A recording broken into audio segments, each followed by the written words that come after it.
निकली तो नहीं कहीं से? और आप गिरी कैसे? ऐसा क्या सोची थी कि पल्लू में आग लग गई और आपको पता भी नहीं चला? मैं वो बॉन्दिता।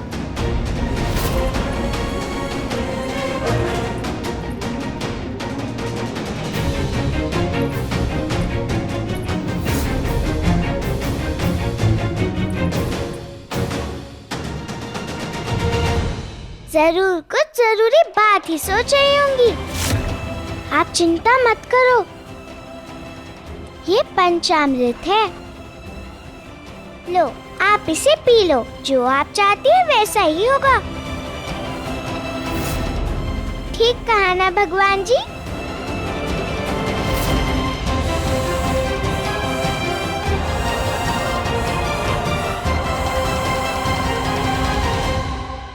कैसे होता अगर आग मुझे छू लेती तो? हाँ, मैं सुंदर कैसे दिखती? तुमने मुझे बचा लिया बॉन्दिता, वरना मेरे शरीर का कोई हिस्सा जल जाता तो मेरा रंग रूप सब खराब हो जाता। मैं आईने के सामने कैसे आती? घाव तो भर जाते लेकिन निशान कैसे मिटाती मैं? शुक्रिया, बहुत बहुत शुक्रिया बॉन्दिता, तुमने मुझे बचा लिया, मेरा रूप बचा लिया। मैंने कहाँ बचाया?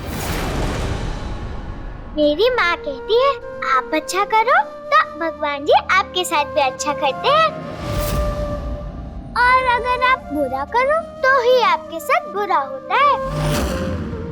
आप कुछ बुरा कर रही थी क्या? नहीं ना? आपने तो मुझे सजाया, भोग बनाने में मदद की मेरी। आपने अच्छा किया मेरे साथ, और देखो हो गया आपके साथ भी अच्छा।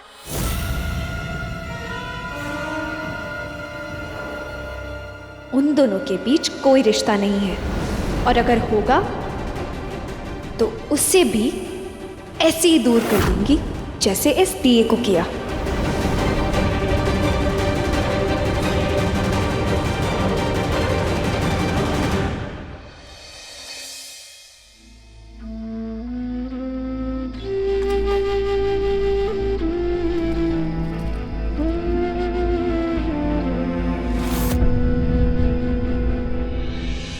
नाराज हो?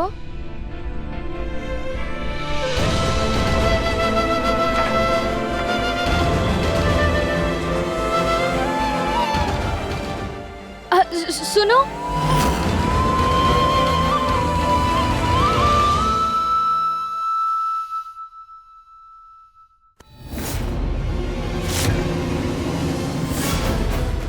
हाथ ना छूना मेरा। बताओगे नहीं क्या गलती हुई है मुझसे? तुम्हें चोट पहुंचाने का दोष दोबारा लगाना चाहती हो मुझ पर? मैं तो बस, तुम्हारे सफाई की कोई जरूरत नहीं है मुझे।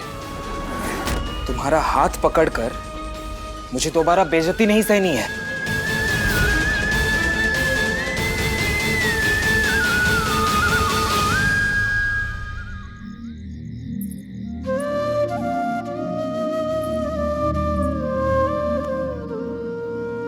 बिल्कुल अच्छी नहीं लगती मुझे रात। फिर डर लगेगा अकेले में, और तब बिस्तर गीला। तो साथ होती मेरे तो अपने डर पे यूं काबू कर लेती माँ। मैं रात को बिस्तर गीला भी नहीं करती, पर तेरे बिना क्या करूँ मैं?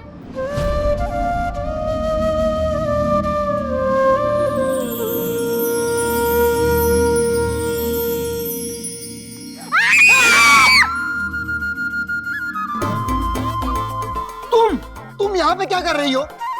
अभी पाँव पड़ जाता तुम पर। बच्चों को सही समय पे सो जाना चाहिए, ये नहीं सिखाया माँ ने। सोना तो बड़ों को भी सही समय पे चाहिए ना। सूरज बच्चों और बड़ों के लिए अलग अलग से डूबता और उगता है क्या? बच्चों को जल्दी उठना चाहिए, सेहत के लिए अच्छा होता है, इसीलिए कहा। जल्दी उठना सिर्फ बच्चों की सेहत के लिए अच्छा है क्या? बड़ों की नहीं। मुझे किताबें पढ़नी थी, इसीलिए जगा हूँ। तुम्हें क्या करना है जो तुम जागी हो? जाओ सो जाओ। सोने में ही तो मुश्किल है। सोने में क्या मुश्किल बॉन्दिता? सोई तो रात को बिस्तर।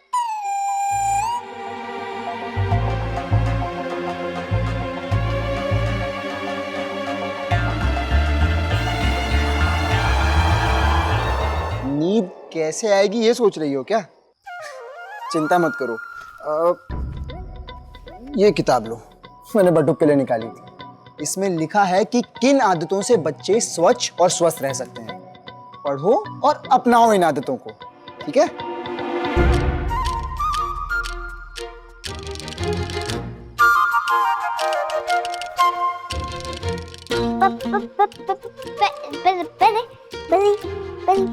परिस्तर बाबू राक्षस बाबू हैं।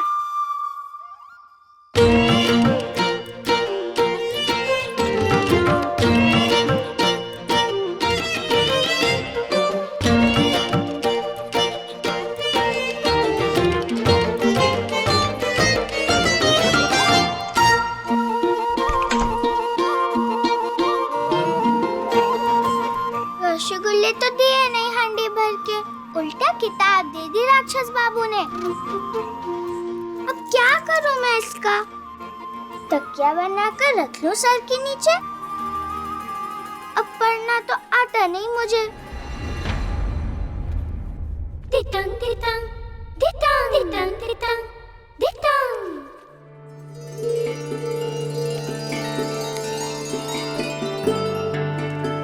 चित्ते तो बहुत अच्छे हैं इसमें।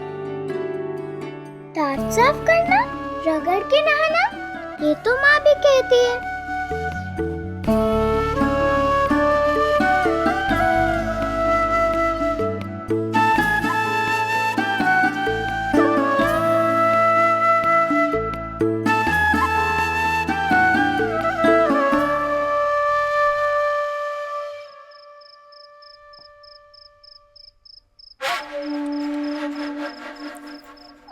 अरे बहू, वहाँ क्यों खड़ी हो? आओ इधर।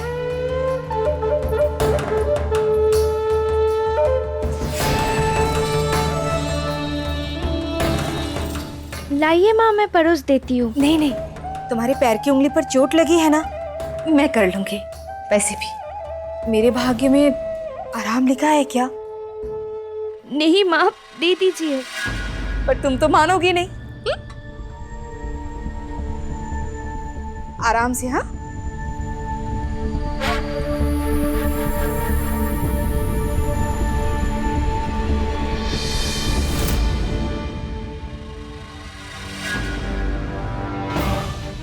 सिर्फ चोट ही लगी है ना दीदी, पैर टूटा है क्या?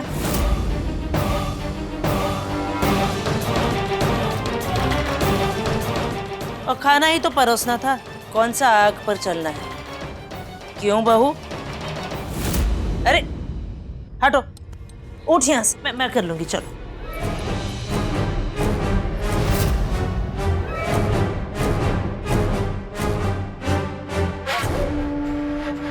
तेरे बाप ने कोठी भरकर अनाज नहीं दिया जो यहाँ अनाज गिरा रही है।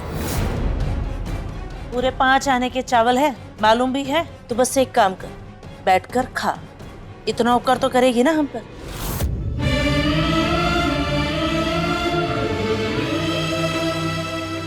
मैं कर लूंगी, अब नहीं गिरेगा अन्य। अब मुंह क्या देख रही है, बैठ।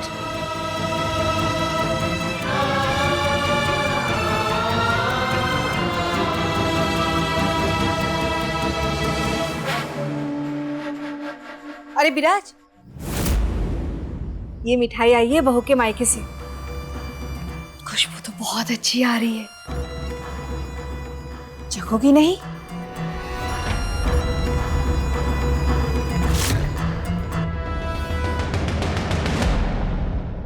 बहू की माँ ने भेजा है तो इसकी पसंद की होगी ये मिठाई।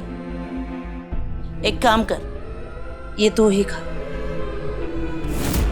हमारे गले से तो वैसे भी ये मिठाई उतरेगी नहीं। दहेज में बकरी ना मिलने का धोखा याद आ जाएगा। कितनी अजीब बात है ना दीदी, एक तो दहेज में बकरी ना दो, ऊपर से इस बात के लिए मिठाई भिजवाकर जले पर नमक छिड़क रहे हैं ये लोग। ये ले, खा ले, ये सारी मिठाई तू खा। ये क्या किया विराज? अब सारी मिठाई इसको खानी पड़ेगी ना? खा ले बहू, मिठाई बचाकर अपनी माँ का अपमान न कर देना।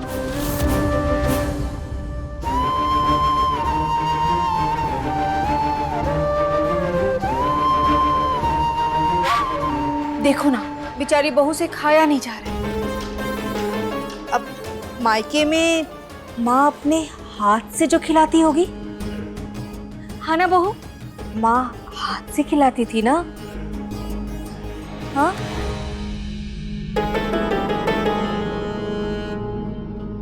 माँ की याद आ रही है? अगर आज सास खिलाए तो कैसा लगेगा?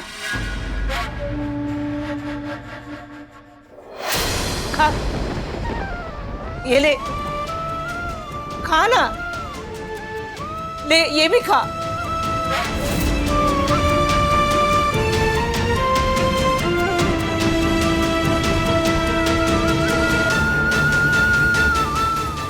बहू,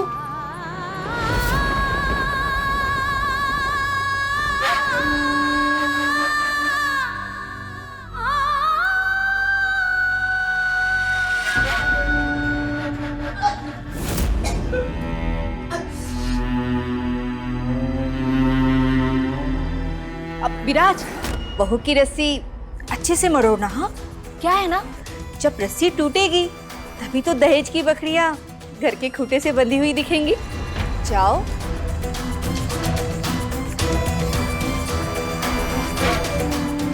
अब खाना हजम होगा। दुक्का दुक्का।